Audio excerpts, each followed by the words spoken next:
Petit bonjour de mars, toujours en ce mois de mars. Pas très beau aujourd'hui. 7 degrés dans ma petite serre à tomates et j'en suis pas satisfait. Bon, vous pouvez pas savoir de quoi je parle parce que je sais pas. C'est entre amis sur YouTube, sur Facebook, où en fait j'ai racheté une petite serre chez Lidl à 19,99 pour ne pas dire 20. J'en avais déjà acheté une il y a quelques années en arrière, mais plus de toile, ça tient pas au froid et au soleil. Mais j'ai doublé 4 étagères et j'en ai rajouté 3, ça fait 7. En mettant comme pour mes armoires à semis, en rajoutant autour de la couverture de survie pour réfléchir à la lumière. Bon, aujourd'hui c'est mort. Mais en fait ça fait un peu trop sombre. Donc c'est pas terrible. J'ai bien mis de l'inox dans le fond. D'ailleurs, attentat du diable, parce que le diable il fait toujours des attentats, tu fais un truc et puis c'est un petit attentat. Et je me suis entaillé le bras avec la tôle inox. Enfin, c'est pas de la tôle, c'est plutôt du papier d'inox qu'un ami m'avait donné.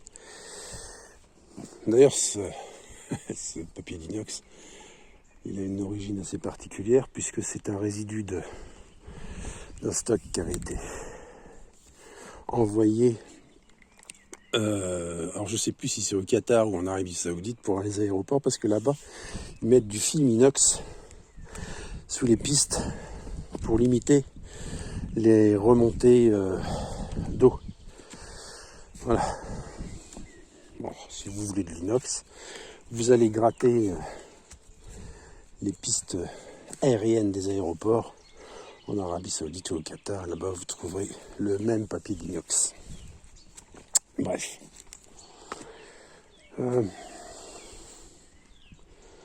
Donc, on m'en avait donné un bout, on m'en avait proposé un autre bout. Alors, à l'origine, c'est pour que je me fasse un four solaire que je n'ai toujours pas réalisé.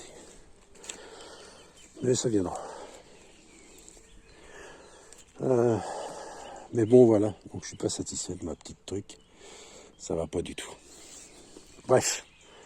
Revenons-en à ce qui nous intéresse. Ici. De l'alchimie de ce monde. Et j'écoutais ce matin justement le témoignage. Alors je me souviens plus de son nom, je ne retiens pas les noms des personnes. C'est concernant l'apparition de Jésus, Christ. Alors je dirais Christ uniquement, mais pas Jésus. Et Christ, c'est le nom que vous pouvez donner à la lumière. Mais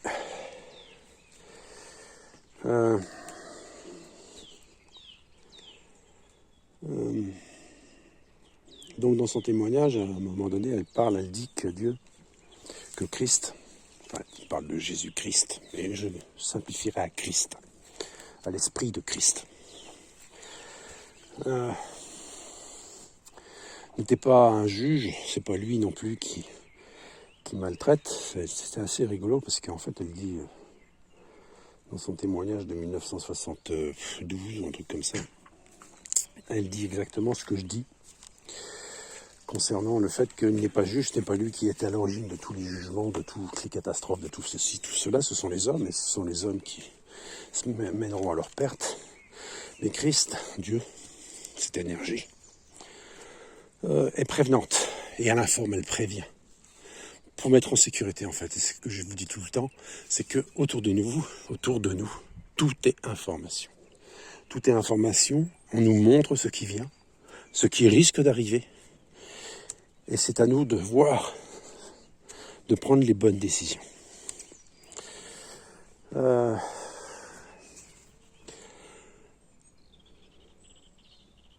Je sais que c'est juste, puisque ces dernières années, étant donné que depuis 2017, en fait, les premiers messages que j'avais, c'était « Vois, comprends et apprends la magie ». Vois, comprends et apprends la magie. J'ai vu la magie, on m'a montré la magie. J'ai compris la magie. Et je réponds à la magie. Et j'agis en fonction de la magie. Alors cette magie, c'est pas une magie. C'est pas abracadabra, c'est pas cette magie-là, non. Mais c'est cette information qui est autour de nous. Qui nous met en garde de tout. Qui nous prévient. Parce qu'un homme averti en vaut deux.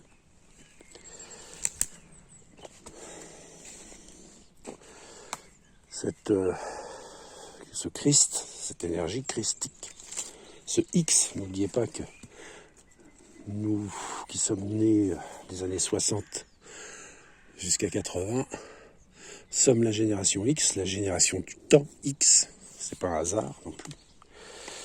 C'est la génération de la 5e dimension, de la 4e dimension, de la 5e dimension. C'est la génération des films X. C'est la génération du rayon X. Et la génération suivante, années 80, 90, c'est la génération du Y, c'est la génération du choix. Choisir la voie. Quel chemin prendre? C'est cette génération-là qui doit choisir la voie. Et la génération 2000, 2010, enfin jusqu'à 2020, c'est la génération du Z, la génération de la fin, de 2000 à 2020. Une génération, c'est 20 ans. Alors vous pouvez être du début de la génération ou de la fin, et être de la même génération, même avec 20 ans d'écart. Au-delà de 20 ans, ça fait beaucoup. Déjà, 20 ans, c'est beaucoup. Mais, et je vais revenir à ça. D'ailleurs, je vais pas finir là-dessus, mais je repense à scène de ménage, notamment. Il y a Hernandez avec, comment elle s'appelle déjà, la comique. Bon, vous avez Marion Gamme qui est décédée, donc maintenant il y a l'autre, oh mince, Chantal Latsou, merci. Vous avez Chantal Latsou qui fait la réplique donc, à Hernandez. Et Hernandez a quand même 94 ans. Et Chantal Latsou en a 73 ou 74, je crois. Ils ont donc 20 ans de différence et ils sont de la même génération. Mais au final, lorsque vous les regardez l'un et l'autre, arrivé à un certain âge, il n'y a plus de différence d'âge. Dans la génération, il n'y a plus la différence d'âge. Donc ça, c'était juste la petite parenthèse.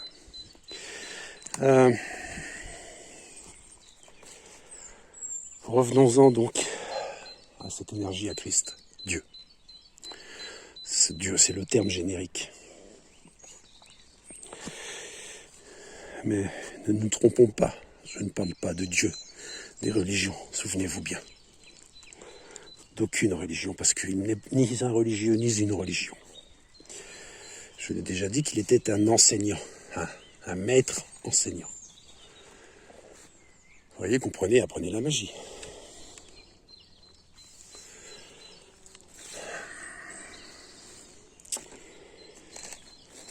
Donc il nous avertit de ce qui vient, dans notre environnement. Au titre général, pour l'ensemble, ou au titre personnel. Je vous ai déjà dit que comment savoir ce qui vous concerne et comment réagir. Quand ça vous concerne, c'est répétitif. Ça peut être plusieurs fois dans la journée, surtout si c'est imminent. Ou alors une fois par jour, une fois chaque jour, pendant plusieurs jours, plusieurs semaines. Vous allez voir la même chose. Et le jour venu, ce sera répétitif. Alors je vais vous donner quelques exemples nous concernant par rapport à des événements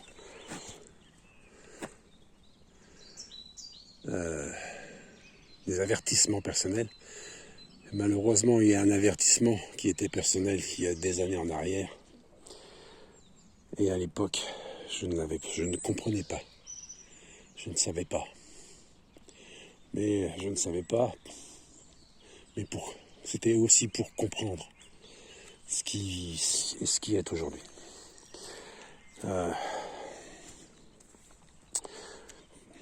partir du moment où il y a eu les événements dans ma vie, cette lumière notamment,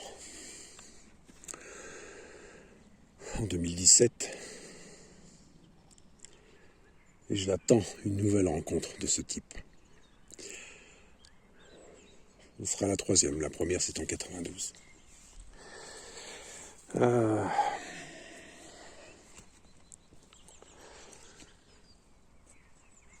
Donc,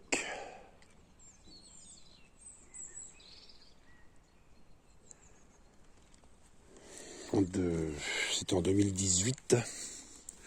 Donc à ce moment-là, je devais apprendre et comprendre, voir et comprendre la magie. Où on me mettait tous les jours dans un virage. C'est ça qui est important. C'était tous les jours dans un virage. Tous les jours dans un virage, une voiture en panne. Ça, pendant une quinzaine de jours, cela a fait ça. En 92 aussi, il y a eu un événement de ce type. Pendant une quinzaine de jours. Et le lendemain, vous repassez, vous recroisez dans un autre virage, mais encore dans un virage, encore une voiture en panne. Là, ça commence à faire beaucoup. Vous vous dites, putain, ils n'ont pas de chance, c'est toujours en panne dans les virages, les voitures. Puis les jours avancent, et puis le véhicule grandit. Et là, vous avez le droit à 11 mètres cubes, en panne dans un virage. Quelques jours après, à 20 mètres cubes. Quelques jours après, à 7 tonnes 5. Quelques jours après, vous avez carrément à 38 tonnes, en panne dans un virage. Et après cela, vous retrouvez un autre véhicule en panne sur un plateau dans un virage. Et vous voyez encore un autre véhicule en panne dans un virage. Et là, vous commencez à vous poser des questions parce que votre propre véhicule, qui est un 19 tonnes, a les vitesses qui ne passent pas. C'est-à-dire que la première ne passe pas en début de journée. Vous êtes obligé de passer en seconde. Et au fur et à mesure que la journée avance, vous êtes obligé de passer en troisième pour redémarrer. Et vous voyez tous ces véhicules en panne dans un virage. Alors là, comme vous savez que vous êtes en apprentissage, et que Christ, Dieu, cette énergie, vous a invité à voir et à comprendre la magie, vous dites, ok, j'ai compris. Donc là, vous appelez votre dépôt, vous leur dites, il faut absolument me changer de car, je vais tomber en panne, les vitesses ne passent pas, j'ai un problème d'embrayage. Et là, on vous dit, oh non, tu finis la journée comme ça. Je dis, ouais, mais non, mais là, ça passe vraiment plus, je suis obligé de démarrer en troisième. Oh, c'est Transdev, l'entreprise. Ceci dit au passage. Et c'était entre Moutier et Val Thorens. Et non, continue comme ça, continue. Ok, pas de problème. Puis le soir, à 17h, tu fais le dernier départ depuis la gare de Moutier, avec tes 40 Russes, puisque ce sont des Russes que je transportais beaucoup. J'ai beaucoup transporté de Russes, allez comprendre. Et d'ailleurs, je les adore. Des gens impeccables, contrairement aux Britanniques, qui sont des gros dégueulasses. Ceci dit en passant. Et donc, vous partez de la gare de Moutier, vous commencez à monter. Et là, vous arrivez à la première épingle, pile poil là, où le matin même, vous aviez vu un 38 tonnes en panne. Et là, les vitesses ne passent plus. Et par chance, dans cette épingle, il y a une aire de chaînage, justement. Et par chance, vous arrivez à garer votre véhicule sur cette aire de chaînage. Vous ne gênez pas la circulation. Et là, le véhicule s'immobilise. Vous ne pouvez plus rien faire. Et là, vous appelez votre dépôt en disant « Envoyez un autre car, je suis en panne, il n'y a plus d'embrayage. » Je suis dans le virage dans la première épingle, dans la montée de Valto. Mais s'il m'avait écouté, cela ne serait pas arrivé. La suite des événements, c'est une chance. Il monte avec un nouveau car, un véhicule de dépannage, et un nouveau chauffeur, parce que moi j'allais passer mes amplitudes. Et là, puis surtout il fallait que je parte de là-bas, que je rentre chez moi. Et là,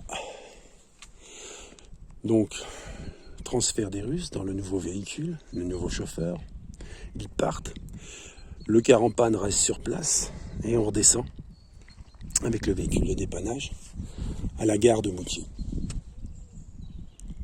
Dernier train de la journée pour Chambéry, 19h15. On arrive à 19h14. À 19h14, je suis sur le quai, le train arrive, je monte dans le train. Quelle chance, c'était le dernier train. Un peu plus, je devais dormir là-bas. Alors croyez-moi, lorsque je vous dis que l'on vous avertit toujours de ce qui vient, et que lorsque vous écoutez, on prend soin de vous. J'en ai d'autres, j'en ai bien d'autres, similaires, notamment celle du 23 décembre dernier, celle qui fait que je suis là aujourd'hui. Jour de neige, mais ce jour-là, c'est la première fois en 20 ans que je conduis des cars. J'ai pas envie, là je me dis, il y a quelque chose qui va pas, ça va pas, il y a un truc qui cloche. Pourtant, il n'y a que 20 cm de neige. Il faut savoir que je suis déjà allé au travail avec 50 cm de neige, j'ai jamais été en retard. Ce jour-là, c'était pas possible. Il y avait quelque chose qui m'a indiqué qu'il fallait pas le faire. Puis finalement, à un moment donné, j'ai fini par y aller. Et donc j'ai pris mon car. Ça faisait pas 1 kilomètre que je faisais. Et j'avais publié les images sur Facebook à l'époque. Ça faisait pas 1 kilomètre que j'avais fait, je tombe dans un virage sur le pont, sur une ambulance du SAMU. Et là je dis, la journée commence très mal. Je continue et j'étais pas bien, surexcité, surénervé. En fait, je faisais de l'hypertension. Et je continue. Et là, bon, je fais mon truc et puis je monte. Et là, je retombe encore des véhicules qui étaient dans le fossé, sachant que le véhicule n'avait pas de chaîne en plus. Des pneus neige, mais pas de chaîne. Des véhicules dans le fossé et une autre ambulance. Je dis ok. Ça va pas du tout. Je monte, j'arrive à la station terminus. Et là, j'étais vraiment pas bien. J'avais déjà fait de l'hypertension il y a quelques années en arrière. Donc, je suis allé au poste de secours et je leur ai demandé s'ils avaient un tensiomètre. Et là, le tensiomètre, en fait, il était très élevé. 19 quelques. Et au poste de secours, on m'a dit, vous bougez plus, vous restez là.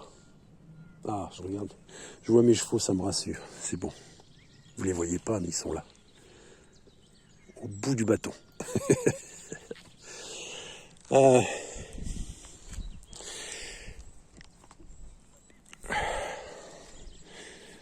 Et là, elle appelle le SAMU. Et le SAMU lui dit, écoutez, vous le mettez dans une ambulance et vous l'envoyez voir un médecin. Donc, on m'a mis dans une ambulance.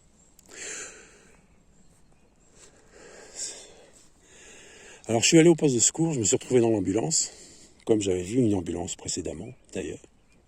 Mais si j'avais pas fait cela, qu'est-ce qui se serait passé ? Bien, vu le jour tel qu'il était, et la quantité de neige qu'il y avait, j'aurais certainement été dans le deuxième cas, dans le fossé. Souvenez-vous de ce que je vous disais, où le deuxième vers 9h, en fait, je repasse à un endroit, et là, c'est un véhicule qui était dans le fossé, une ambulance. Alors, la solution d'aller au poste de secours fut la bonne. Bon, ça s'était pas toujours bien passé ensuite derrière. Mais depuis, je suis là. Et oui, depuis, je suis là. c'est ainsi. Mais il n'y a pas d'inquiétude à avoir. Un monsieur Apache. Alors monsieur Apache, ce matin, il avait piqué mes chaussons, qu'il avait bien alignés côte à côte sur son tapis. Allez, en route. Enfin voilà, ça ce sont ces choses-là. Maintenant, je vais vous parler de l'autre événement que j'aurais dû suivre, mais je n'étais pas informé à l'époque. À l'époque, je n'étais pas un, comme on dit, sachant.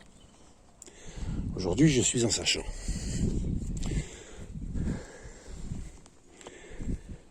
Parce que Dieu,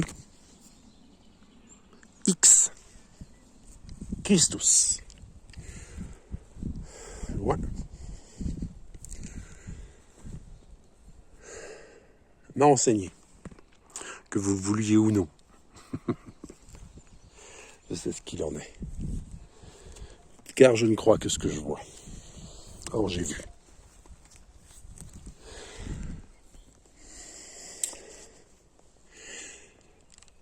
Si j'avais su à l'époque, eh bien j'aurais compris, je ne l'aurais pas fait.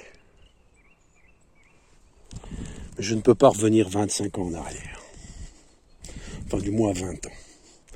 Mais c'est surtout parce que, en fait, ça s'est fait tout de même, parce qu'il fallait que je vive cela. Et cela, c'est tout ce que vivent actuellement les agriculteurs. J'ai été berger, éleveur, chevrier, fromager. Et en vérité, il s'est passé des tas de choses. Des tas de choses pendant 6 années. Et ça a commencé avec le tout début de l'installation. Premier coup, j'avais trouvé un endroit magnifique. Dans l'Indre, à Lignac, plus exactement. 14 hectares, magnifique ferme berrichonne. Four à pain. Splendide. Super projet. Possibilité de réinonder un étang de 6000 m². À côté du marché des Héroles, qui est un marché aux ovins. Pas loin de Le Blanc. Dans le parc naturel de la Brenne. Superbe. Extraordinaire. Et 30 000 €. J'avais 32 000. Impeccable. J'avais contacté des entreprises de maçonnerie de couverture. Et ils me prenaient 60 000 € pour faire les travaux d'aménagement. Donc, je vais voir la banque. En plus, on m'avait trouvé du boulot. Conducteur du camion de lait. Conducteur laitier. Donc, j'avais une rentrée d'argent en plus. Donc, j'empruntais un crédit de 60 000 €. Je vais voir la Banque Populaire. Et la Banque Populaire me refuse le crédit. Finalement, ça s'est pas fait là. Et j'ai raté mon oral pour mon brevet professionnel agricole. Il y avait des choses qui ne leur convenaient pas, il a fallu que je le refasse. Deuxième coup, rattrapage, je l'ai eu. Mais entre-temps, en fait, c'était tout basé sur cette ferme-là. Et ça s'est pas fait. Ce sont des Hollandais qui ont acheté, ils ont créé un camping. Et ce sont que des Hollandais. Vous trouverez, ils ont une page YouTube, j'ai été voir. Mais c'est un truc scandaleux. Enfin bref. Ouais, c'est pas grave, c'est le passé. Mais fallait vivre, fallait comprendre cela.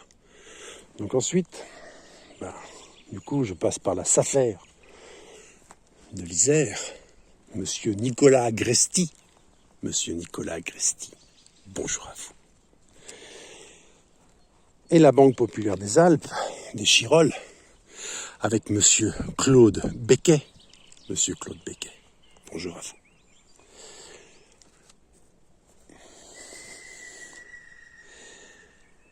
Et en fait, Dieu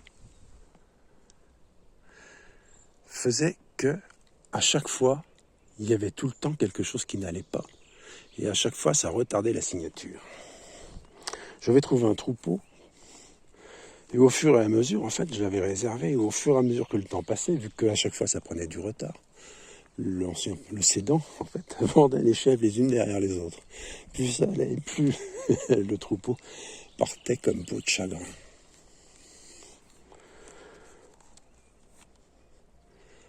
Et à chaque fois, la date de signature chez le notaire était repoussée. Et si j'avais su, j'aurais compris. Si à l'époque, j'avais déjà appris la magie, j'aurais compris ce qu'il en était. Il ne fallait pas que ça se fasse. Mais on a forcé. On a forcé. Et au final, le jour de la signature chez le notaire,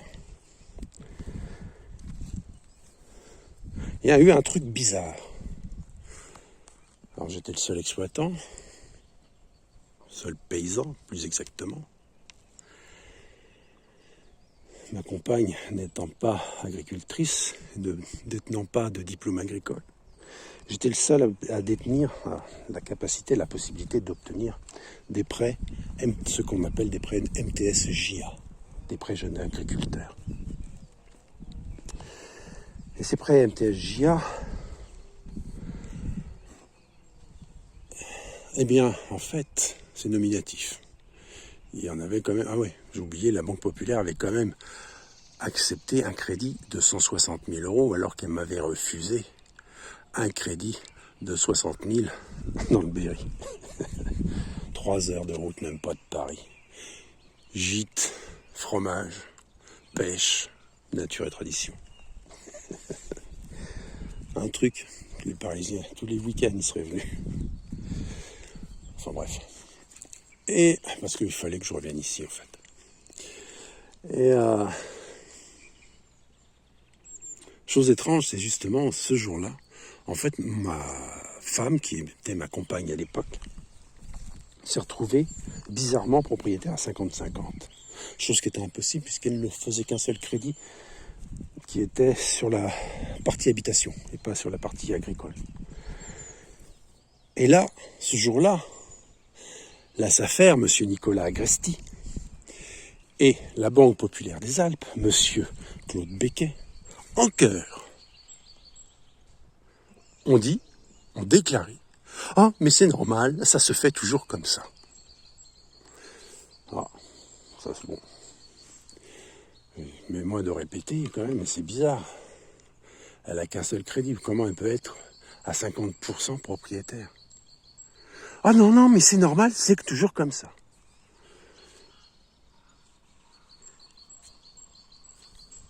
Donc on passe aux signatures. Et au moment d'arriver aux annexes, mais pour avoir déjà signé des actes notariés, je sais qu'on paraphe aussi les annexes. Ce jour-là, la notaire avait dit quelque chose d'intéressant. Nous arrivons aux annexes, ce n'est pas la peine de les parapher, car ce sont déjà des documents originaux signés. Donc dans l'acte notarié, les annexes, il n'y avait pas de paraphe. Quelques années plus tard, entre-temps, M. Claude Becquet donc, quitte la Banque Populaire des Alpes en 2010 pour aller s'installer en Dordogne comme producteur d'huile de noisette dans une commune qui s'appelle Flex. Et il est aujourd'hui conseiller au conseil départemental et maire et élu dans sa commune. Alors, j'espère qu'il ne leur fait pas les mêmes coups qu'il l'a fait dans mon installation agricole, parce que là, la commune, ils sont morts.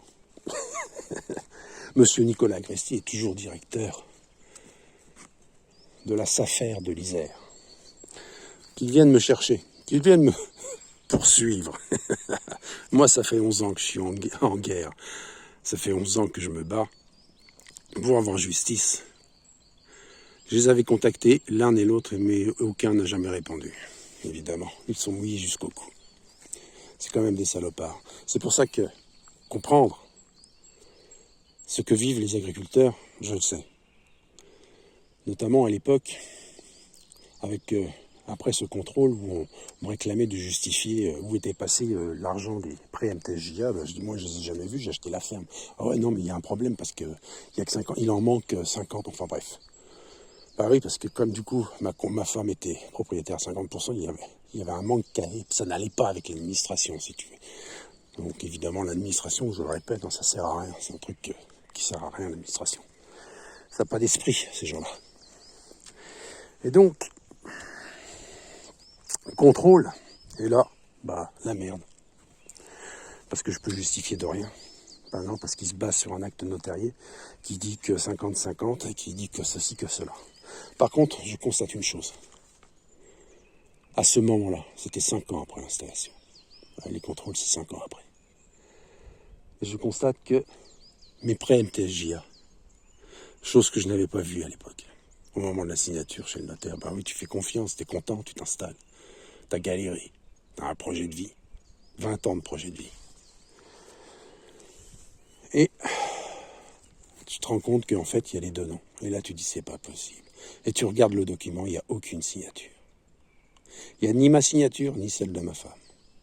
Parce que la Banque Populaire des Alpes avait fait un faux, avait rédigé un document qui n'était pas le document original. En plus, le document original, c'est un document marron. Et là, c'est un document à en-tête Banque Populaire. Bref, donc tu te dis ça va pas quoi. Donc tu vas voir la chambre d'agriculture. C'est tout juste si on te rigole pas au nez parce que de toute façon t'es pas fils d'agriculteur, t'es pas d'ici. Et puis voilà. Et puis t'as l'ADASEA de l'Isère qui te dit ah oui mais il faut que tu comprennes quelque chose. C'est que l'ADASEA, chaque année elle touche des subventions au nombre d'installations. C'est pas au nombre de réussites d'installation. C'est au nombre d'installations. C'est-à-dire on s'en fout. On installe. On va toucher de l'argent derrière. Vous comprenez le truc? Et c'est ce que vivent tous les agriculteurs aujourd'hui. Parce qu'on leur dit toujours de faire ci, ça, ça, ça. Ouais, n'oubliez pas que les conseillers ne sont jamais les payeurs. Que tous les conseillers agricoles, ce sont tous, moi je le dis, des broquignoles. Ils sont là juste pour faire de l'argent et justifier leur salaire. Parce qu'ils touchent des subventions. C'est à cela que ça sert. C'est d'ailleurs pas un hasard si les mecs dans les départements au champ d'agriculture, c'est toujours la FDSEA, FNSEA, avec les gros agriculteurs qui sont à la tête des champs d'agriculture. Eux, vous inquiétez pas, ils n'ont aucun problème. C'est la raison pour laquelle, aussi depuis des années, j'arrête pas de dire que de toute façon, dans ce monde, ils ne veulent plus des petits. Mais quand je dis qu'ils ne veulent plus des petits, ce ne sont pas que des petits agriculteurs. C'est des petits de tout. C'est des petits artisans, des petits commerçants, tous ces petits-là. Pourquoi?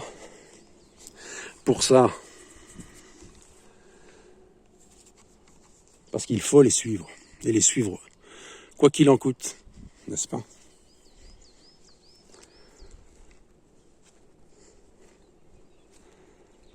Ouais.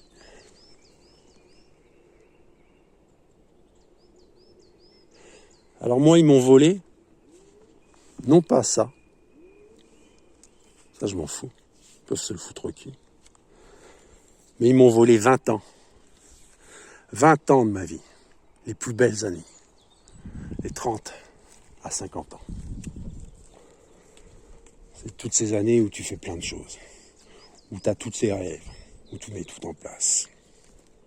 Mais il fallait vivre cela pour comprendre. Pour comprendre aussi, notamment avec le métier que je fais actuellement. Conducteur de car. Bon, ce matin, je suis tombé sur une information au col de la Chambotte. Un camion, une petite semi, qui a pris une route, bon, interdit au plus de 7 mètres ou je sais plus quoi, enfin bref. Il a quand même pris la route parce qu'il suivait certainement un GPS. Mais vous n'avez pas une voiture qui est allée l'interpeller pour lui dire « Non, non, faites demi-tour, ça va pas passer, ça va pas passer. » Je vous garantis que le conducteur, il vous aurait écouté. Pourquoi? Parce que moi, je le fais. C'est quelque chose que je fais. Je ne juge pas les gens. Par contre, je les avertis comme on m'avertit. Et Dieu est ainsi. Il prévient avant que vous alliez dans le mur. À vous de l'écouter et de le suivre. Comme une autre fois, j'avais une comment dire, un camion, un grumier derrière moi, et c'est une route pas très large. D'ailleurs, à 2 voitures, vous touchez les rétroviseurs, donc vous imaginez un camion qui croise un autre camion. Et donc je passe les lacets, plus loin je croise un camion, une semi. Et là je l'arrête, je lui fais arrête-toi, attends là. Pas loin derrière moi, il y a un grumier qui arrive. Le gars il m'a dit merci, il a attendu. Faut pas hésiter. Vous avez une langue, vous pouvez parler. Dieu vous a fait ainsi. L'univers vous a créé ainsi. C'est pour communiquer, tout comme l'univers communique avec vous. Mais malheureusement, vous ne voulez pas l'entendre. Vous préférez écouter ce diable qui fait que vous bavassez tout le temps. Mais bon. Il est grand temps que ce monde change, que vous reveniez à des vraies valeurs. J'ai horreur de l'injustice. Toujours eu horreur de l'injustice. D'ailleurs, c'est rigolo parce que, en faisant des recherches sur ma généalogie, bon, en dehors du fait que mon grand-père était flic, j'ai découvert que mes ancêtres, avant la Révolution française, étaient procureurs royaux. Alors ça, c'est branche paternelle. J'ai découvert sur ma branche maternelle que mes ancêtres en Corse étaient une famille caporaliste. C'est une famille qui fait la justice dans la commune, élue par les habitants de la commune. Capitaine de vaisseau et les sergents. Enfin voilà, c'est le jeu, ma pauvre Lucette. Mais comprenez, j'espère que vous avez compris que il vous informe toujours. C'est la raison pour laquelle je n'arrête pas de vous dire que vous n'êtes pas dans une matrice prison, mais dans une matrice d'information. Et que je prends toujours la référence de l'araignée sur la toile.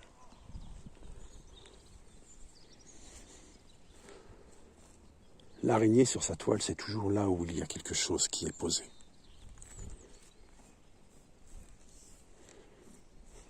Même si elle ne voit pas.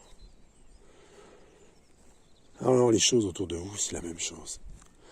Sachez observer et comprendre. Alors je le répéterai, comme cela m'a été dit, demandé en 2017. Voyez, comprenez et apprenez la magie. Sur ce, je vous souhaite un excellent mercredi. Prenez soin de vous, force et courage, sans peur ni crainte.